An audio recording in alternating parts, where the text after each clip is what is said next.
you remember where you were when you first heard the Sugar Hill Gang? Now what you hear is not a test. I'm rapping to the beat. And me, the groove, and my friends, we're gonna try to move your feet. Okay, you kind of remember it? Okay, I'm a professor, so here's your quiz. Everybody say hotel, motel. Okay, stop that. We can't have that kind of fun. I work at Harvard. I first heard that song, it's like 1985. It was a block party in Daytona Beach, Florida. And people were moving in ways I'd never seen before. Now, I'm not talking about my friend Man. I'm talking about my grandmother. She was doing stuff I can't unsee. She was like down in here, and I was like, whoa, Grandma. That was 40 years ago. And hip hop has taken over. It is the most popular music genre in the world, particularly among young people. It has its effect on music, on language, on clothing, on social media, even to a data nerd like me, is immeasurable. But somehow that's all obvious, right? It didn't really dawn on me until a few months ago. I'm a Peloton addict. And I went to New York for the live ride. And I'm in the studio. We're 35 minutes in. I don't know how to simulate. I was thinking about this. How do you simulate the bicycle? Here we go. I was 35 minutes in. I peep the person next to me, and her handle is Ride or Die 2000. And they get us up out of our saddles 35 minutes in, and on beat, she gets up out of the saddle, she starts screaming and pounding the handlebars. Kill, kill, kill, murder, murder, murder.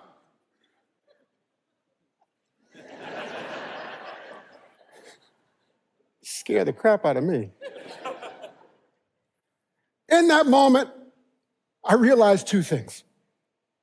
Number one, hip-hop done made it, y'all. There is a middle-aged white woman from Charleston, South Carolina, talking about murdering somebody in public. And number two, according to some of y'all, because of those lyrics, she's likely to murder someone this afternoon. And I'm selfish. I want to know who. Hip-hop is everywhere. I collected data, we collected data, a team of us collected data on every radio station in America. And for every radio station, we know the genre of the song. So as this interactive graph gets more red, that is the spread of hip-hop across every county in America. Now, to collect the data, first, we went and got literally every radio handle. And for every radio handle, we have the broadcast frequency and range from each one of them. And then we have the genre.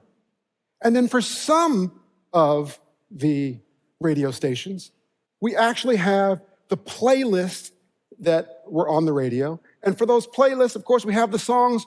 We analyzed every lyric that has been played on many radio stations in America. Now, it took a team of us to do this. And with the advances in AI, we made more progress in the last 6 months than we made in the first 10 years. Now, you can imagine having research assistants sit and listen to a bunch of hip hop and score it all day long. AI has been much, much more helpful. This shows you we've looked at the evolution of the types of hip hop played on the radio over the last 40 years. The bottom is what I call alternative, or what they call alternative or experimental hip hop. Think Outkast. It's a small portion, but this is the kind of hip hop that pushes boundaries. The second, the yellow, is conscious or lyrical hip hop. Think Kendrick Lamar, who was brilliant enough to win a Pulitzer Prize for his lyrics. That's the next sliver. The big part in the middle is mainstream hip hop, the type that's played on the radio most of the time. Think Jay-Z or I'm a little older, Run DMC.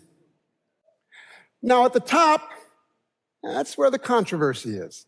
That is street rap, or think Dr. Dre, Tupac.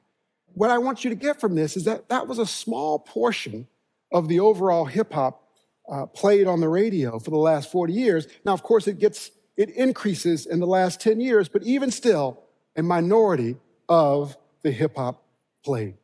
Now, as I said, we have hundreds of thousands of songs we've processed, and we have the lyrics for each one of these songs. So I have a graph here to show you how lyrics have evolved over the last 40 years. We trained the AI to grade each song in terms of how misogynistic it was, how violent the content is, how profane the language is, and the drug references. Over the last 40 years, hip-hop music has gotten 5 times more misogynistic, 5 times more violent, 5 times more profane, but only 2.5 times as many drug references. Now, what are you supposed to do? I've heard about this my entire life. My grandmother who raised me, she'd find a CD I was hiding, and she would say, I know you don't listen to this filth, honey. What do you do? Maybe we should lean in. Maybe we should just have an award for the most extreme hip-hop song, right? I've always wanted to go to the Grammys. Now, I don't think the Grammys are going to do it, so maybe we should have a Grammy. This is my only chance.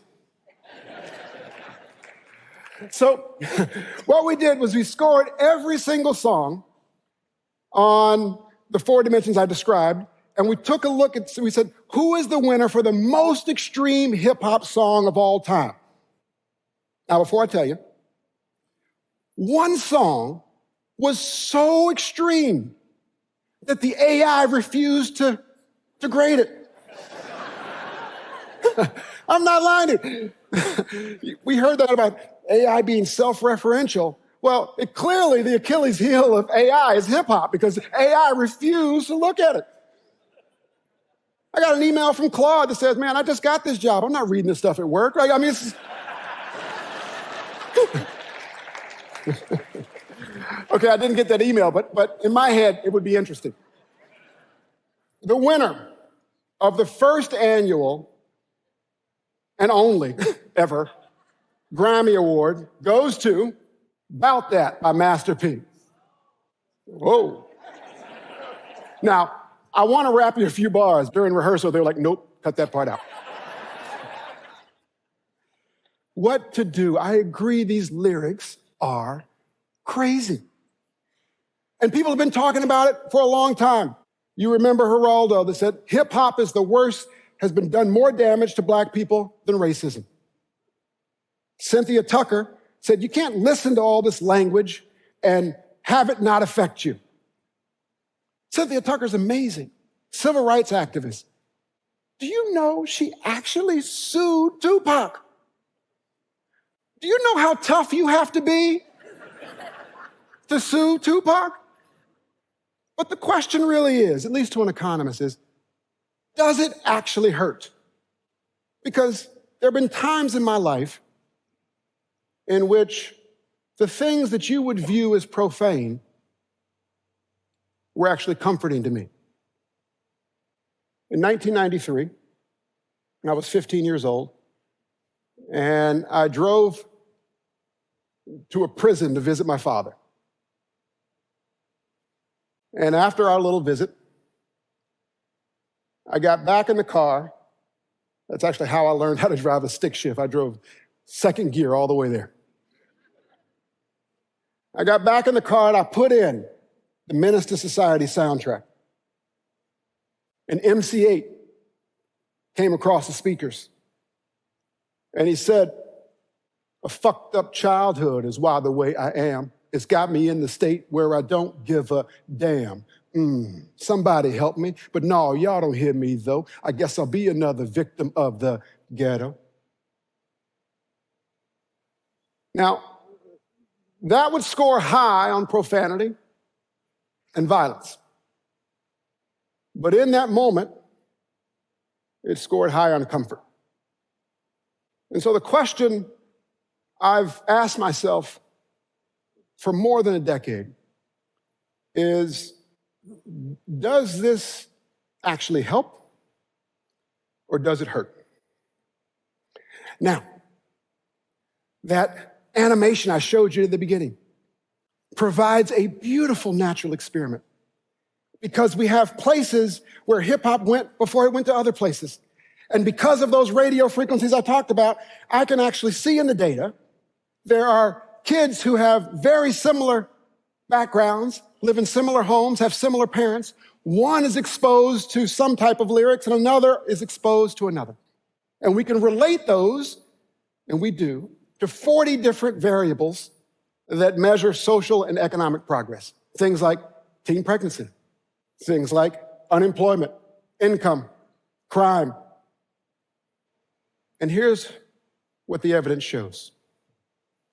On every dimension, all 40 of them, we find zero evidence that hip hop has a negative effect on any outcomes.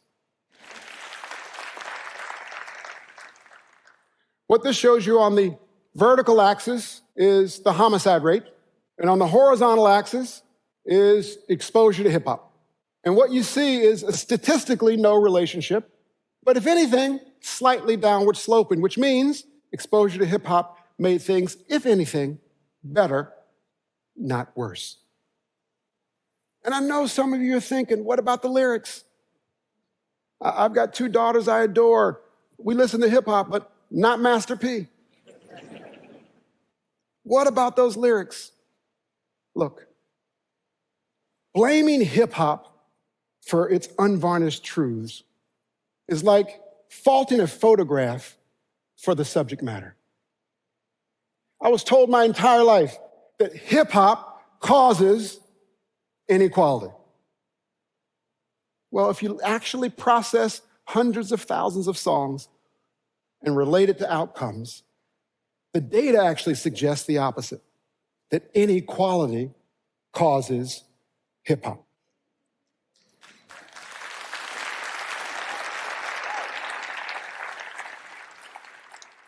So the solution's simple. If we want gentler lyrics, how about we work together to change the social conditions that produce the lyrics? Thank you.